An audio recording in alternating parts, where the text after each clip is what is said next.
Disclaimer. The following content is not for the faint of heart. What you are about to witness may disturb your peace and linger with you. You have been warned. The choice is yours. Enjoy. This place was called the Forest Labyrinth, an abandoned institute for some forgotten research, lost in the depths of an old coniferous forest. The road to it had long been swallowed by ferns and deadfall, and its dark brick walls were overgrown with moss, like scars left by time. I had always considered myself a thrill-seeker, an adrenaline junkie, and this derelict place had beckoned to me for years. That day, the air was still and thick, like syrup. The forest was silent. No birds, no chirping of insects could be heard. Only the crunch of branches under my boots broke the oppressive silence. When I saw the jagged silhouette of the building, my heart pounded, not with excitement, but from a sudden, primal unease.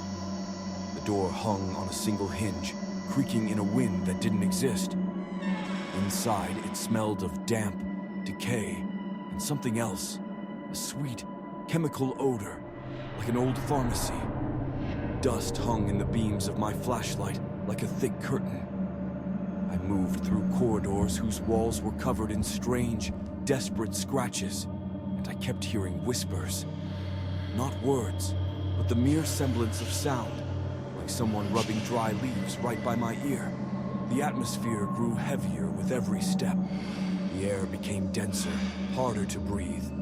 Descending the creaking stairs into the basement, I was struck by that same sickly sweet chemical smell that made my blood run cold.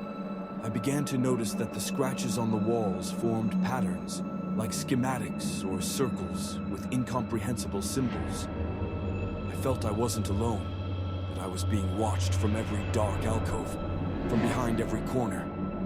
And then I entered a spacious hall, probably a former assembly room. In the center, beneath a collapsed roof dome, stood something. At first I thought it was a sculpture, an abstract composition of wire and shreds of dark material. Then it moved. It was the creature.